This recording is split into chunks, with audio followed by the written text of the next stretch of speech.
नमस्ते। हमेशा खुश रहो बिटिया।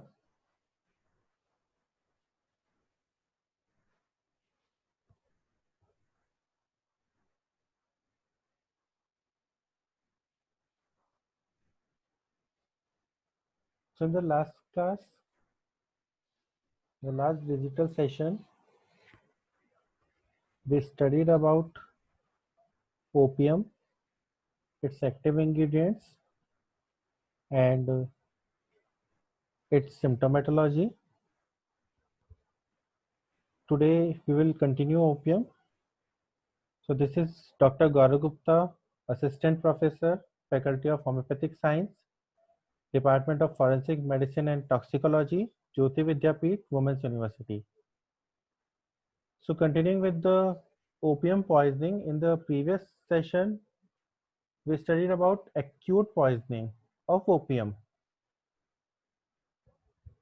Now we will discuss chronic poisoning, also known as morphinism or morphinomania. So this term chronic poisoning, as the name suggests, the problem is chronic in nature. So the toxicity of poisoning develops slowly over a period of time. Basically, this type of poisoning is present in users of opium who are using or abusing opium for a very long duration in a small quantity.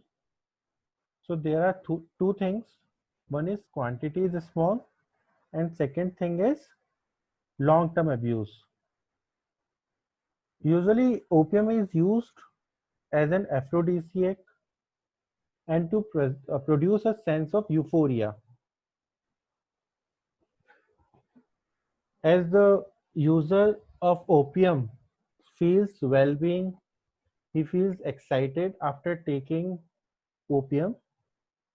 So user starts taking it regularly for this euphoric state, and it develops into habit and may result into opioid dependence.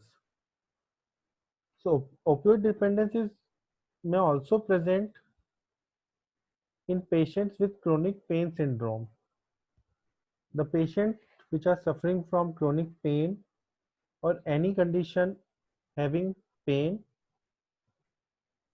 which is chronic in nature may also become dependent to opioids, as many painkillers contain opioid in them, and taking these medicines regularly just to relieve pain, the dependence may develop. Physicians, nurses, and pharmacists may also become abuser of opium or opioids, as they have very easy access, they have easy availability of these products. Usually dependence is produced by morphine and heroin, and heroin is more addicting than morphine. Morphine is a natural component, while heroin is semi-synthetic component of product of opium. So this heroin has more addicting property than morphine.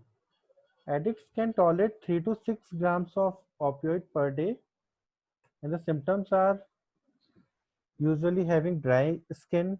Initially, user feels feeling of relief and well-being, for which users start to take it regularly, but on taking large doses, there is disinterest and recurring periods of depression.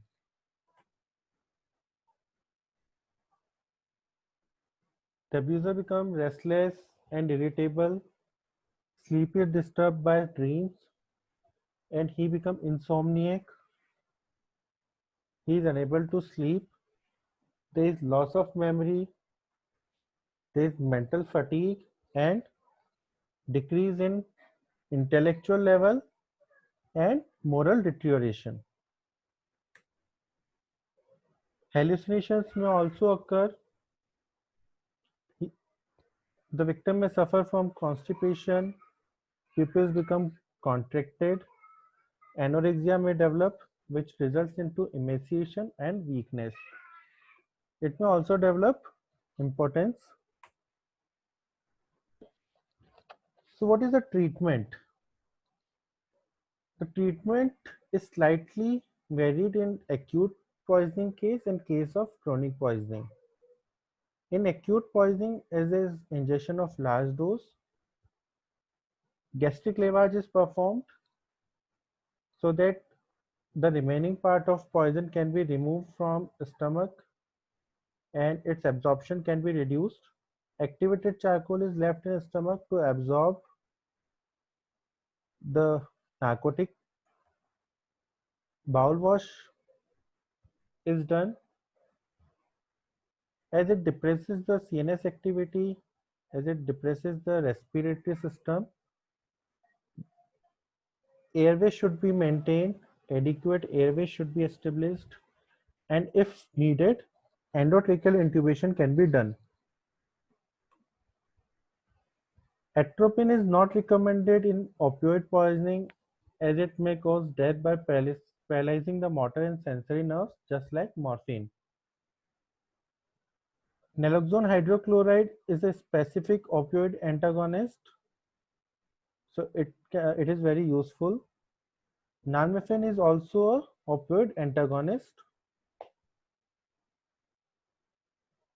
Coma cocktail can be given in case of coma. In a comatose patient, if the poison is not identified, that the patient is suffering from which poisoning, then in this case, coma cocktail can be given, which contains 100 ml of 50% glucose, 100 mg of thiamine, and 2 mg of naloxone IV can be given. Dextrose 50 ml of 50% solution IV and thiamine 100 mg can also be given. Physostigmine and amifelazole is also useful. In the early stage of poisoning, the patient should be made to walk in the open air to help excretion.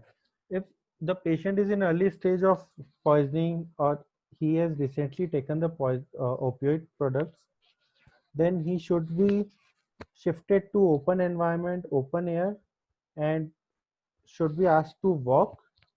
So it may help in the excretion of the toxic material. But if the poison is absorbed in the body, then it is contraindicated. If coma is deepened, artificial respiration is very mandatory, very essential, and it should be given. And analeptics may be given. Buprenorphine or LAM are considered effective in long-term management.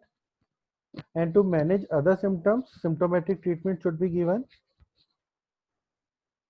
In case of chronic poisoning, the treatment is slightly different from acute poisoning as there is dependence on it and the patient take a regular small doses. So gradual withdrawal of the drug should be done.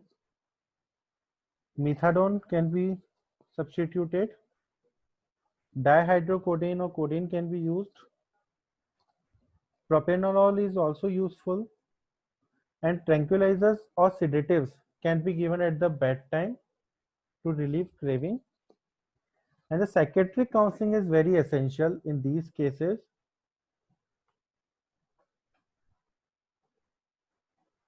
So the postmortem findings in case of opium poisoning, the signs of asphyxia are very prominent.